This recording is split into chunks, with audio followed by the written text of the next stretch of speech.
हम बात करते हैं non steroidal anti inflammatory drugs या NSAIDs and antipyretic analgesic. सबसे पहले हम इनके इंट्रोडक्शन की बात कर लेते हैं। These drugs have analgesic, antipyretic and anti inflammatory action. तो याद रखना है, ये जो ड्रग हैं दर्द को कम करते हैं और फीवर को कम करते हैं और सूजन को कम करते हैं या फिर इन्फ्लामेशन को कम करते हैं। और इन ड्रगों का बहुत ज़्यादा यूज किया जाता है जैसे कि muscles pain, stomach pain and headache में, जैसे कि न्यूमोसाइड ड्रग या डिक्लोफिनेक या एसिक्लोफिनेक यूज किए जाते हैं। फीवर की बात करें हम तो इसमें पैरासीटामोल यूज होता है। और ये ड्रग सीएनएस को डिप्रेस नहीं करते। याद रखना, ये जो ड्रग हैं सीएनएस को डिप्रेस नहीं करते हैं। और जो नार्कोटिक ड्रग होते हैं जैसे मॉर्फिन, कोडीन, ये सब सीएनएस को डिप्रेस करते हैं। तो याद रखना है। आखिर ये होता क्यों है, अब हम इसकी बात कर लेते हैं। पेन और फीवर और इन्फ्लामेशन, आखिर ये होता क्यों, इसका क्या रीज़न है, हम इसकी बात करते हैं। हमारी बॉडी में ऑटोकॉइड होते हैं। ऑटोकॉइड को हम लोकल हार्मोन्स कह सकते हैं। और ये जो लोकल हार्मोन्स होते हैं इन्वॉल्व होते हैं in local inflammation and increasing body temperature and pain. तो याद रखना, जो लोकल हार्मोन्स होते हैं या फिर ऑटोक्वाइड होते हैं responsible for increasing pain and body temperature and inflammation. तो ये याद रखना है। और ये हमारे ड्रग करते क्या हैं, अब हम इन ड्रग की बात कर लेते हैं। ये ड्रग पेन सेंसेशन को इनिबेट कर देते हैं। याद रखना, ये ड्रग पेन सेंसेशन को इनिबेट करते हैं या फिर होल्ड करके रखते हैं। पेन सेंसेशन को इनिबेट करेंगे या फिर रोक कर रखेंगे, जिससे कि हमारी ब्रेन तक सिग्नल नहीं पहुंच पाता है और पेन फील नहीं होता है जब तक इन ड्रगों का एक्शन रहता है। तो याद रखना, ये पेन सेंसेशन को इनिबेट करते हैं या फिर होल्ड करके रखते हैं, रोक कर रखते हैं, जिससे कि क्या होता है हमारी ब्रेन तक सिग्नल नहीं पहुंचता है और हमें पेन फील नहीं होता है जब तक कि इन ड्रगों का एक्शन रहता है। तो इसे याद रखना है। अब हम बात करते हैं कुछ इसके कॉमन साइड इफेक्ट, जैसे कि गैस, हार्टबर्न, अल्सर या फिर माउथ अल्सर, हेडेक और भी हैं, आप देख सकते हो। अब हम बात करते हैं क्लासिफिकेशन ऑफ ड्रग।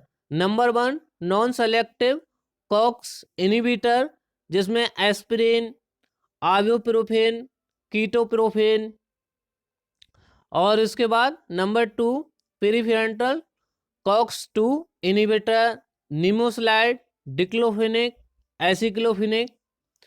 उसके बाद selective cox 2 inhibitor, celecoxib, etoricoxib. याद रखना, जो सेलेक्टिव कॉक्स 2 इनहिबिटर हैं जिसमें कि सिलिकॉक्सिब, इटोरिकॉक्सिब, ये सबसे ज़्यादा माइग्रेन पेन में यूज होते हैं।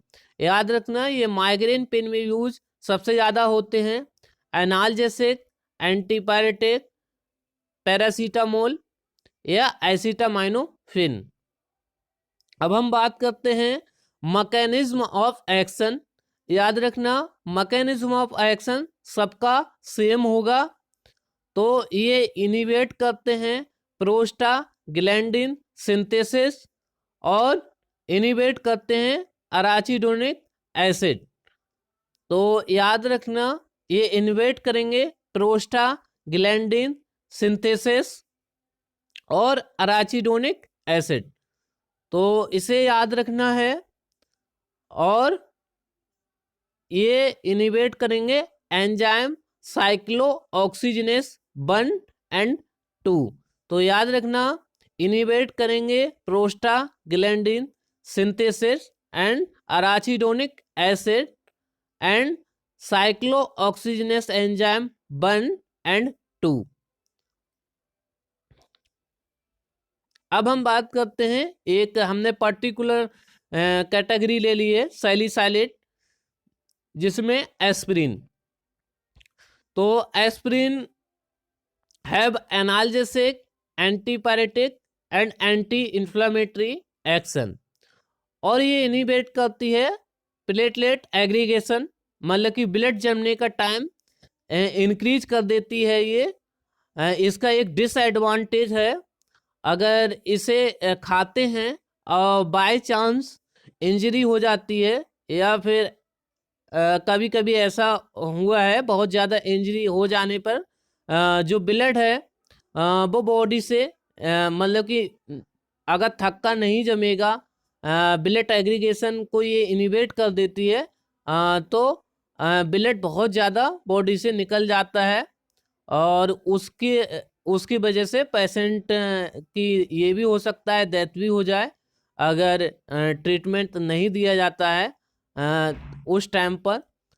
तो ये इसका एक डिसएडवांटेज है, इंजरी हो जाने पे बहुत देरी से ब्लड क्लॉटिंग होती है, याद रखना ये इसका डिसएडवांटेज है। और इसके जो फार्माकोकाइनेटिक प्रॉपर्टीज की बात करते हैं, aspirin is absorb from the stomach and small intestine and the metabolize are excreted by glomerular filtration and tubular secretion. तो ये इसकी फार्माकोकाइनेटिक प्रॉपर्टी थी। उसके बाद हम इसके एडवर्स इफेक्ट की बात करें, नोजिया, वोमिटिंग एंड इपीगैस्ट्रिक पेन या डाइस्ट्रेस, और blood in stool and gastric mucosal damage, peptic ulceration and hyper sensitivity, ये इसके कुछ एडवर्स इफेक्ट हैं।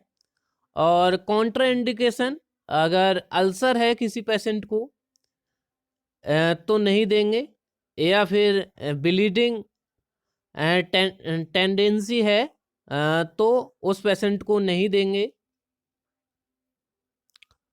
इंटरेक्शन जो एस्पिरिन का है फिरोसेमाइड एक डायूरेटिक्स ड्रग्स है, तो इसके साथ एस्पिरिन को नहीं दिया जा सकता है।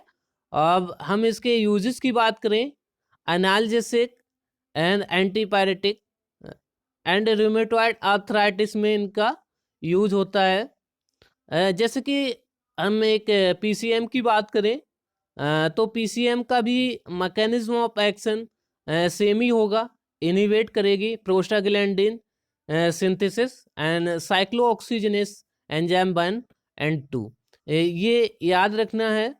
और पीसीएम का एक डिसएडवांटेज ये है, कह सकते हैं एडवर्स इफेक्ट है, अगर पीसीएम अगर ज़्यादा खाते हैं या फिर ज़्यादा डोज में ले ली जाती है, तो ये अफेक्ट करती है हमारे लिवर पर। तो ज़्यादा अगर पीसीएम कंटिन्यू बेसिस पे लेते रहते हैं पेशेंट, तो उनके लिवर से रिलेटेड प्रॉब्लम आ जाती है। कुछ कंडीशन में ये देखा गया है लिवर सिरोसिस के चांस रहते हैं। तो याद रखना ये जो ड्रग हैं इन्हें तभी यूज़ करें जब इनकी ज़रूरत है। थोड़ा बहुत अगर पेन होता है तो उसे टॉलरेट करने की कोशिश करें। तो आज के लिए इतना ही, थैंक यू, और इसे लाइक करें, कमेंट करें।